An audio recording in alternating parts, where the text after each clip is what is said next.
प्यारे भैया बहन, आज हम कक्षा अष्टम में विषय सिविक्स में पाठ 3 पढ़ाएंगे।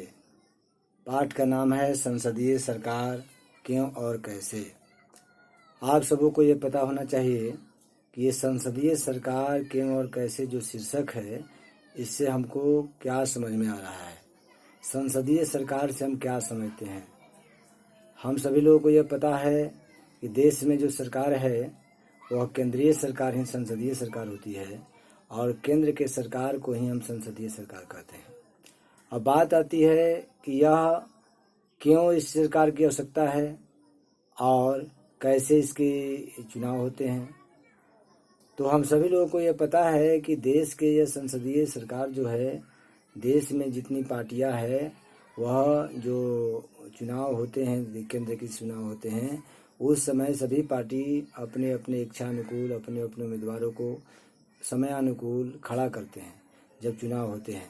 और उसमें जो पार्टी सबसे बड़ी पार्टी के रूप में उभर कर आती है या जीत कर आती है, उसको राष्ट्रपति महोदय के द्वारा उस पार्टी को आमंत्रित किया जाता है सरकार बनाने के लिए।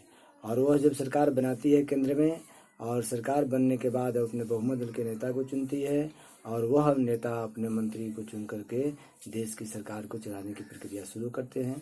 और केंद्र की सरकार चलाने की यह प्रक्रिया ही संसदीय प्रक्रिया है।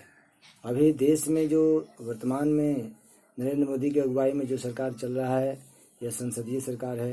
यानी देश के केंद्र की जो सरकार है वो संसदीय सरकार है।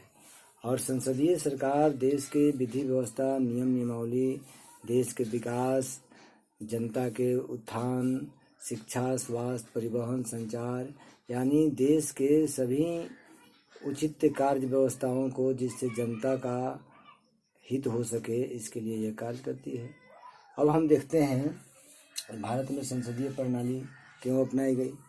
हम सबों को यह पता है कि देश में जो आज़ादी चल रही थी, जिसमें हमको बहुत संघर्ष करना पड़ा, और जब हमें उस बहुत संघर्ष के बाद आज़ादी मिली तो जितने बड़े बड़े नेता थे जिन्होंने आज़ादी में सम्मिलित थे, उन सबों को ये महसूस हुआ कि सबसे अगर बेहतरीन, सबसे अगर व्यवस्थित अगर कोई सरकार होगी तो लोकतांत्रिक सरकार होगी।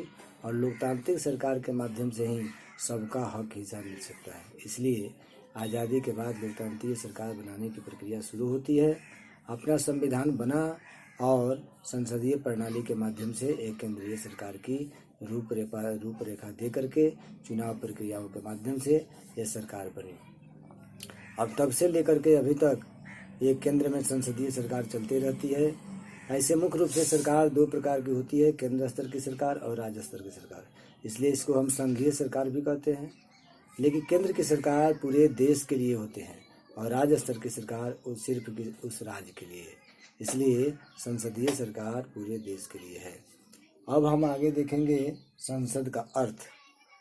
संसद वह स्थल है जहाँ पर देश के भिन्न भिन्न संसदीय क्षेत्र से सांसद लोग जीत कर आते हैं और देश के विकास के लिए, देश के उत्थान के लिए, देश के समस्याओं के समाधान के लिए, सभी जनमानस के कल्याण के लिए जो वहाँ पर विचार विमर्श होते हैं और सबके समस्याओं का समाधान, देश के उत्थान विकास की बात चलती है, वह संसद है। जो अभी आपके दिल्ली, भारत के लिए भारत का संसद भवन दिल्ली में है और उसमें जो प्रतिनिधि चुनकर भिन्न भिन्न संसदीय क्षेत्र से आते हैं वो सांसद कहलाते हैं।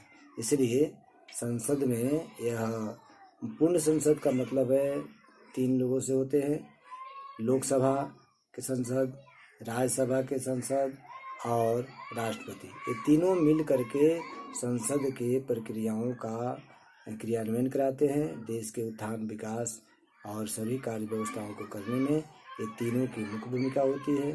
आपके देश में जो अभी ये संसदीय व्यवस्था है, बहुत व्यवस्थित संसदीय व्यवस्था है और इतने बड़े लोकतांत्रिक व्यवस्था में ये संसदीय व्यवस्था दिन दूनी रात चौगुनी विकास कर रहा है और देश की जनता इस संसदीय व्यवस्था में विश्वास करके वह आगे बढ़ रही है। अब सबसे पहले ये विकास की प्रक्रिया जो है और सांसदों के चुनाव की जो बात है, यह कैसे होता है, तो हमको पहले ही पता है कि चुनाव प्रक्रिया से होता है। मताधिकार व्यवस्था, देश में जो व्यक्ति 18 वर्ष या 18 वर्ष के उम्र प्राप्त कर लिए हैं उन सबों को वोट देने का अधिकार है और उन्हें मताधिकार है, मत देने का अधिकार है। इसलिए ऐसी व्यवस्था भारत में है।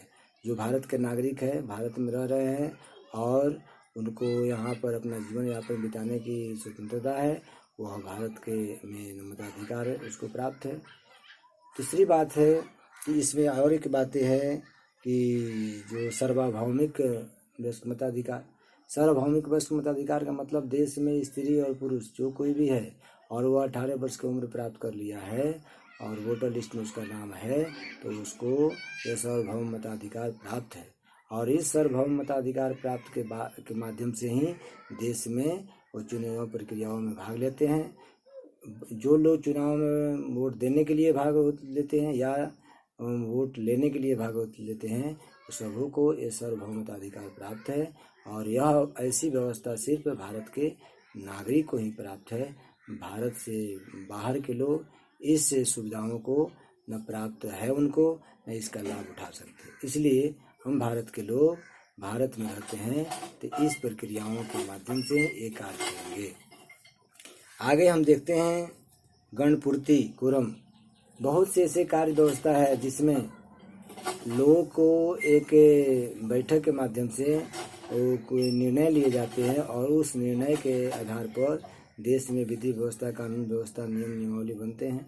और संसद में भी ऐसी प्रक्रिया होती है। समय समय पर यह बैठक होते रहते हैं और पुराने नियम कानूनों को पर विचार किए जाते हैं या आवश्यकता पड़ते हैं तो नए नियम कानून के लिए भी नए प्रक्रियाओं को भी हम लोग देखते हैं और विचार करते हैं। और आगे देखते हैं लोकसभा।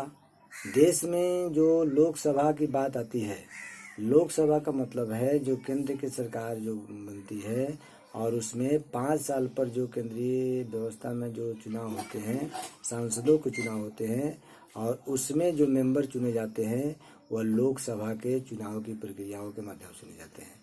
और लोकसभा के मेंबर जो होते हैं वो चुनकर दिल्ली में संसद भवन में जाते हैं और वहाँ पर देश के विकास प्रक्रियाओं में भाग लेते हैं, जिसमें प्रधानमंत्री का चुनाव होता है और कैबिनेट स्तर के मंत्रियों का भी उसमें शपथ ग्रहण दिलाए जाते हैं और देश की विधि व्यवस्था को चलाए जाते हैं। ऐसे तो अधिकतम लोकसभा के सांसदों का जो सीट है वह 552 है, लेकिन 545 पर चुनाव होते हैं जिसमें 543 पर जनता द्वारा चुने जाते हैं और 2 आंग्ल समुदाय द्वारा आते हैं, इसलिए 545 पर चुनाव होते हैं।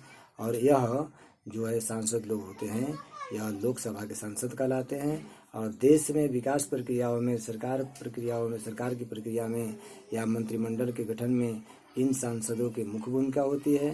जैसे शिक्षा मंत्री, स्वास्थ्य मंत्री, आपके रक्षा मंत्री, गृह मंत्री इत्यादि जो अधिकाधिक अच्छे बड़े पद होते हैं, मुख्य पद होते हैं, अधिकाधिक या प्रधानमंत्री के द्वारा एक कैबिनेट स्तर के मंत्रियों का गठन किया जाता है और इसका शपथ ग्रहण राष्ट्रपति दिलाते हैं। लेकिन कैबिनेट स्तर के मंत्रियों का जो लिस्ट बनता है या उसके जो चुनाव होते हैं उसमें मुख्य भूमिका प्रधानमंत्री का होता है। इसलिए देश के विकास में और देश की गतिविधियों का जो मुख्य जिम्मेवारी होता है वो प्रधानमंत्री के ऊपर होता है।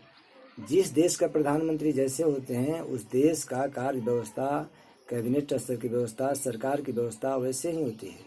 जैसे अपने देश में भी जिस प्रकार से अभी वर्तमान में जो प्रधानमंत्री हैं, जिस प्रकार से सूझबूझ करके अपने कैबिनेट मंत्रियों का जो यह गठन किए हैं और देश का जो विकास 3 दूनी रात चौगुन हो रहा है, सभी क्षेत्रों में उचित निर्णय लेने की क्षमता जो अपने प्रधानमंत्री और कैबिनेट मंत्री के लोगों के पास है, यह एक सूझबूझ की बात है।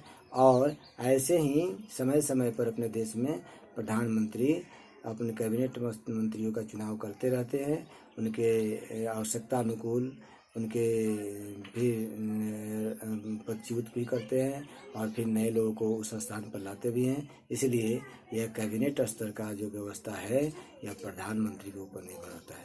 इसलिए देश के विकास लोकसभा की उसमें बहुत बड़ी भूमिका होती है। और ऐसे तो सांसद 2 प्रकार के होते हैं अपने देश में, लोकसभा के सांसद और राज्यसभा के सांसद।